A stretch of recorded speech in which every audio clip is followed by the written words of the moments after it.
Pernahkah kamu merasa heran mengapa teknologi manusia bisa mendaratkan robot di planet Mars, menciptakan kecerdasan buatan yang super pintar? Namun tampaknya kita belum benar-benar bisa menyembuhkan penyakit-penyakit paling umum di dunia. Kita memiliki akses ke ribuan jenis pil, sirup, dan suntikan yang tersedia di setiap sudut apotik. Namun, bukannya populasi dunia semakin sehat, rumah sakit justru semakin penuh, dan daftar obat rutin yang harus dikonsumsi orang tua kita semakin panjang setiap tahunnya. Muncul sebuah pertanyaan yang merayap di pikiran banyak orang, apakah industri farmasi benar-benar ingin kita sembuh? Atau, apakah ada sebuah sistem yang dirancang agar kita tetap berada dalam kondisi cukup sakit untuk terus membeli obat, tapi cukup sehat untuk tetap bisa bekerja mencari uang? Ini bukan sekadar teori yang dibisikkan di sudut gelap internet. Ini adalah kegelisahan nyata tentang bagaimana kesehatan manusia berubah menjadi komoditas dagang paling menguntungkan di planet ini. Mari kita telusuri lorong-lorong gelap dunia medis dan melihat apa yang sebenarnya terjadi di balik laboratorium raksasa tersebut. Dunia farmasi global adalah industri triliunan dolar yang kekuasaannya melampaui batas negara dan politik. Secara resmi, tujuan mereka adalah inovasi untuk keselamatan manusia. Namun, kita tidak boleh lupa bahwa perusahaan-perusahaan ini adalah entitas bisnis yang memiliki tanggung jawab utama kepada pemegang saham, bukan kepada pasien. Ada sebuah paradoks ekonomi yang menyeramkan di sini. Seorang pasien yang benar-benar sembuh total adalah pelanggan yang hilang.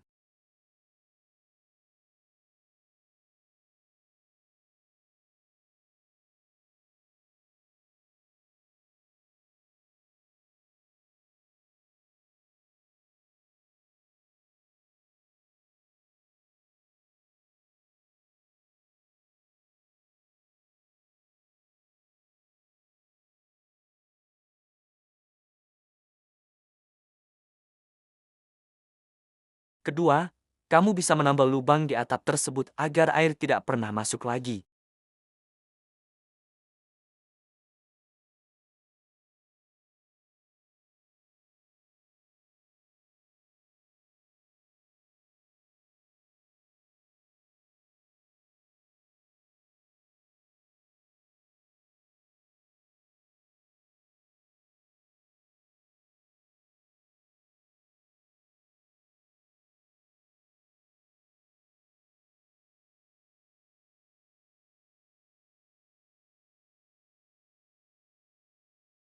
Investasi miliaran dolar dialokasikan untuk riset perawatan jangka panjang, sementara riset untuk solusi permanen seringkali kekurangan dana atau berakhir di laci meja kerja yang terkunci. Bagian 2, perang paten dan harga yang mencekik. Salah satu bagian paling kontroversial adalah sistem paten. Ketika sebuah perusahaan menemukan molekul obat baru, mereka mendapatkan hak eksklusif untuk menjualnya selama puluhan tahun tanpa ada saingan. Alasannya masuk akal, mereka butuh mengembalikan biaya riset yang sangat mahal. Namun, dalam praktiknya, kekuatan paten ini sering disalahgunakan untuk mempertahankan harga setinggi langit. Kita sering melihat kasus di mana harga obat yang sangat dibutuhkan untuk menyambung hidup dinaikkan hingga ribuan persen dalam semalam hanya karena perusahaan tersebut memiliki hak monopoli. Konflik moral muncul ketika keuntungan perusahaan diletakkan di atas nyawa manusia. Di banyak negara berkembang, orang meninggal bukan karena obatnya tidak ada, tapi karena mereka tidak mampu membelinya. Perusahaan farmasi raksasa seringkali melakukan segala cara hukum untuk menghalangi munculnya obat generik obat dengan kandungan sama namun harga jauh lebih murah. Mereka menggunakan teknik pembaruan paten dengan sedikit mengubah formula yang tidak signifikan agar masa eksklusivitas mereka bertambah panjang. Ini bukan lagi soal inovasi medis, ini adalah taktik penguasaan pasar yang kejam.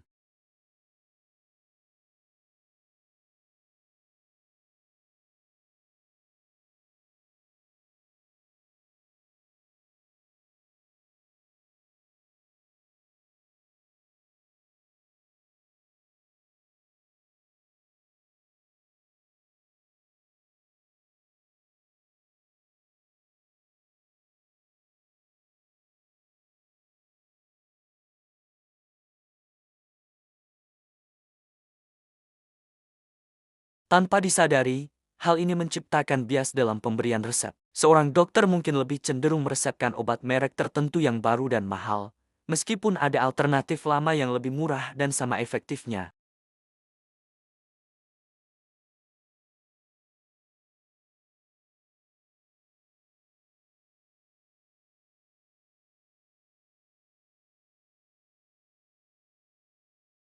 Garis antara kesehatan dan penyakit perlahan dikaburkan agar pasar obat bisa terus meluas ke kelompok orang yang sebenarnya sehat.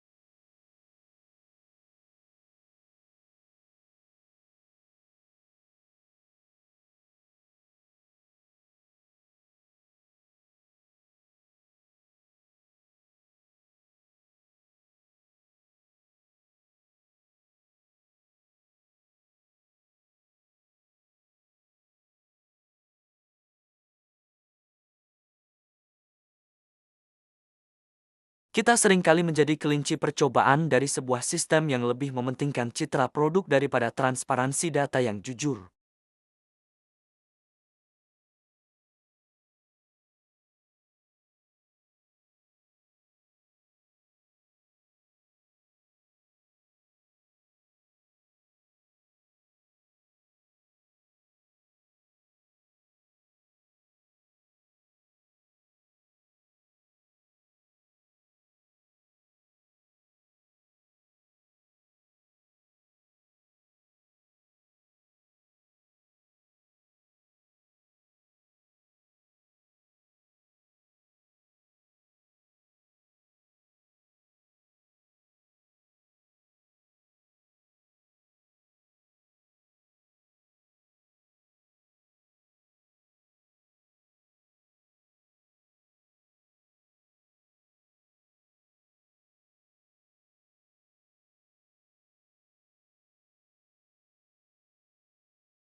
Langkah terbaik adalah menjadi pasien yang cerdas. Jangan ragu untuk bertanya pada dokter tentang alternatif pengobatan, efek samping jangka panjang, atau apakah suatu obat memang benar-benar diperlukan. Mulailah berinvestasi pada kesehatan melalui gaya hidup, karena pencegahan adalah satu-satunya cara untuk memutus rantai ketergantungan pada industri yang mengambil untung dari rasa sakit kita. Pada akhirnya, kesehatan sejati tidak akan pernah bisa ditemukan hanya di dasar botol obat. Ia ditemukan dalam keseimbangan cara kita hidup dan keberanian kita untuk mempertanyakan sistem yang ada.